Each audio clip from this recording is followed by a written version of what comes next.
मुख्यमंत्री मनोहर लाल खट्टर जी, आपकी 9 साल की फेल सरकार से जो 9 सवाल आम आदमी पूछ रहा है, उसमें से आज चौथा दिन चौथा सवाल, और चौथा सवाल जुड़ा हुआ है प्रदूषण और पराली के मुद्दे से।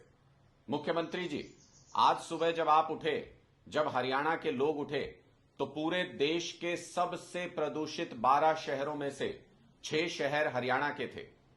आखिर क्यों हरियाणा के लोगों को जहरीली सांस लेने के लिए मजबूर होना पड़ रहा है? आखिर आपकी सरकार ने प्रदूषण से संबंधित प्रबंधन का कोई भी इंतजाम क्यों नहीं किया? आपकी सरकार में प्रदूषण लगातार हरियाणा के अंदर क्यों बढ़ता चला गया?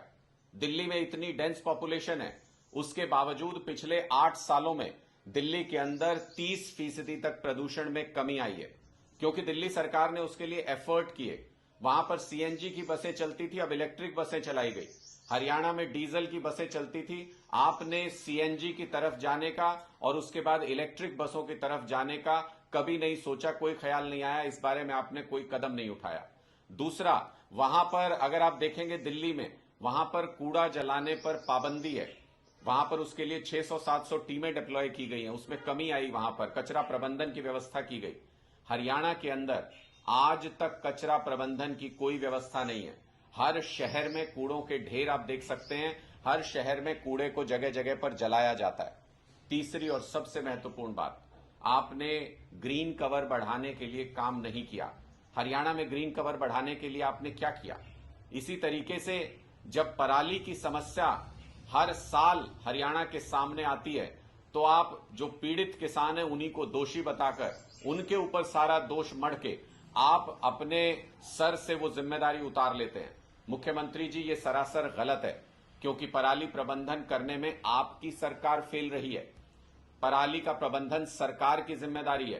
किसानों के पास इतने संसाधन नहीं होते कि वो पराली का प्रबंधन कर सके।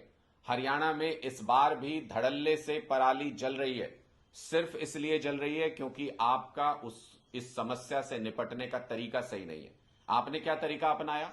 आपने किसानों के ऊपर एफआईआर दर्ज कर दी, 550 से ज्यादा किसानों पे एफआईआर, फाइन लगा दिया, 15 लाख रुपए पेनल्टी आपने लगा दी। कहां से भरेगा किसान ये पेनल्टी? उसके पास तो अपने जीवन यापन के लिए ही पैसा नहीं है। एमएसपी आप फसलों का दिला नहीं पा रहे हैं। तो इसका मतलब ये कि इस प्रदूषण की समस्या से, पराली की समस्या से निपटने के लिए आपने जो योजना बनाई उसके ऊपर काम नहीं किया। पराली के प्रबंधन के लिए आपने मशीनों पर सब्सिडी देने की बात कही, लेकिन सब्सिडी घोटाला हो गया सैकड़ों करोड़ रुपए का। जमीन के ऊपर वो मशीनें हैं ही नहीं जिनके ऊपर आपने कागज पर सब्सिडी दे दी। आपने कहा 5 लाख एकड़ में घोल का इस्तेमाल किया जाएगा। कहां है वो घोल? अभी तक नहीं पता कि वो घोल कहां पर है, किस किसान के पास पहुंचा या नहीं पहुंचा। इस तरीके के कुप्रबंधन की वजह से हरियाणा में प्रदूषण की समस्या साल दर साल विकराल रूप लेती जा रही है। आपने चाइनीज पटाखों के ऊपर हरियाणा के अंदर क्या सख्ती से उनके ऊपर बैन करने की, उनको कंट्रोल करने की कोई प्लानिंग बनाई? क्या आपने ग्रीन पटाखों के ऊपर किसी तरीके का कोई ध्यान दिया? त्योहार सर पर है, त्योहार सामने आने वाला है, लेकिन प्रदूषण में लोग बुरी तरह से परेशान हैं, लोगों को सांस लेना मुश्किल हो रहा है। डॉक्टर्स कह रहे हैं कि इतना ज्यादा पोल्यूशन है कि दवाइयों ने भी असर करना बंद कर दिया है। तो मुख्यमंत्री जी, ये चौथी समस्या जो आपकी सरकार का सबसे बड़ा फेलियर रही। आपकी सरकार के 9 सालों में हरियाणा में प्रदूषण लगातार बढ़ता जा रहा है, बढ़ता जा रहा है। और आज के दिन की स्थिति यह है कि पूरे देश में, जिसमें मेट्रो सिटीज भी आते हैं, इतने बड़े बड़े शहर आते हैं, उन सारे शहरों को पीछे छोड़ते हुए हरियाणा के 6 शहर सबसे ज्यादा प्रदूषित शहरों की लिस्ट में शामिल हैं। 12 में से, पूरे देश के 12 सबसे प्रदूषित शहरों में से 6 हरियाणा के अंदर हैं। ये बहुत ही शर्मनाक बात है और ये आपकी सरकार के फेल होने पर मोहर लगाती है।